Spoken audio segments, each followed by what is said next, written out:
Welcome to Eye Contact. I'm Rudy Nuijts. Today we are talking with Dr. Bjorn Bachmann about the paradigm shift from conservative to surgical treatment of acute hydrops in keratoconus. Welcome, Dr. Bachman. Thank you. Bjorn, could you tell us what is the current standard approach to acute hydrops now in keratoconus?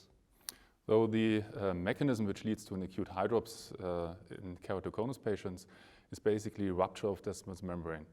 This leads to a sudden inflow of aqueous humor into the corneal stroma, and we have a sudden, very large edema of the cornea. And the patient, he has a very low visual acuity typically, and he complains for pain also due to surface irregularities, and he has photophobia.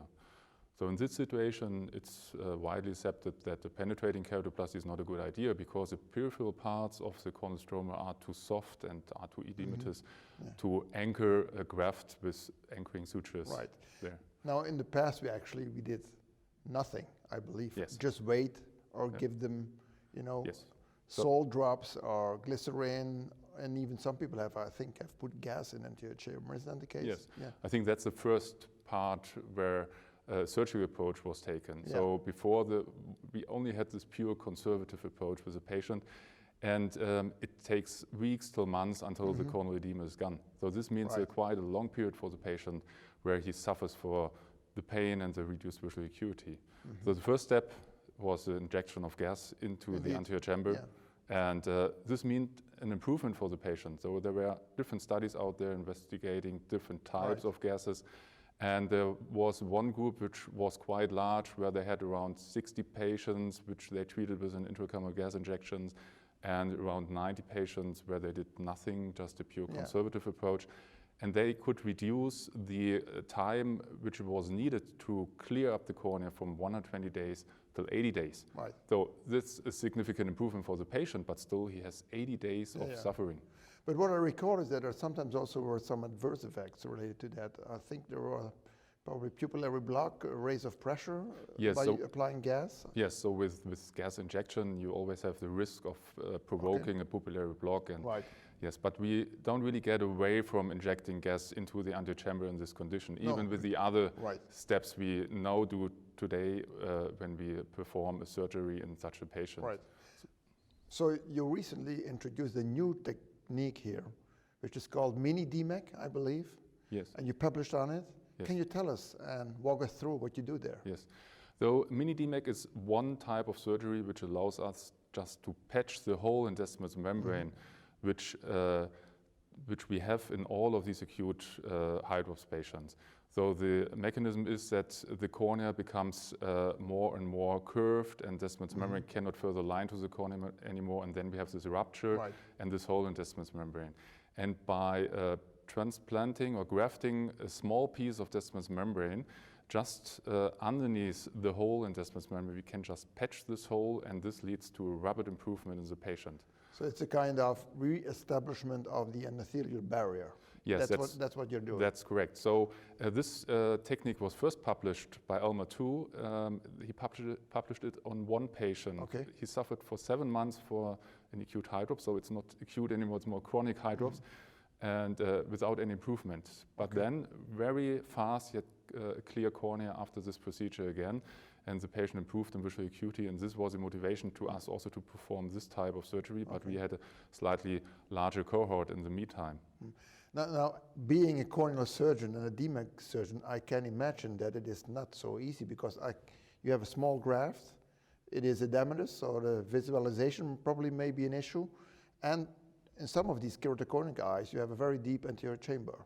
So how do you center and handle the graft to get it into the right position? Yeah, that's a good question. So the piece of tissue is very small and it floats around if the anterior chamber is deep. So in most of our patients so far, we don't have the problem of the very deep anterior chamber. It looks quite deep at the slit lamp if you look before, but during the surgery, because all of these patients were phakic patients, we could flatten the anterior chamber quite well, and this was okay. So we flattened the anterior chamber after injecting the graft just with a normal IOL shooter we use. Also, we use this IOL shooter for our normal DMEK cases.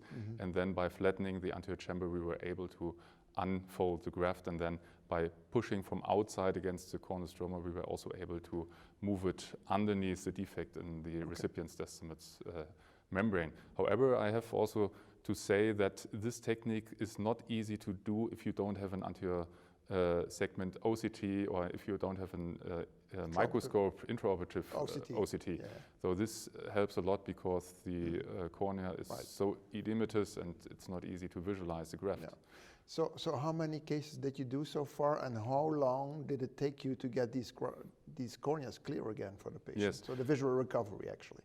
So we did this in 6 patients so far. Okay. And we don't do it in every patient because there's another thing you could do before doing just a Mini-DMEK, which is much easier. This is the application of compression sutures. Okay. And that's a technique which really clears the cornea also in comparable time. So we compared our both groups of compression sutures and the Mini-DMEK procedure. Compression suture, the principle is just placing tin or nylon full thickness sutures across a defect in descemet's membrane, and by doing so you flatten the corneal stroma, and then descemet's membrane gets much closer to the stroma. And can reattach. And then you can reattach it by the inflation with a gas bubble, air bubble, whatever. Okay. And how long do you leave them in then? We typically do an iridectomy, and then we just leave the air bubble in until it resolves by itself.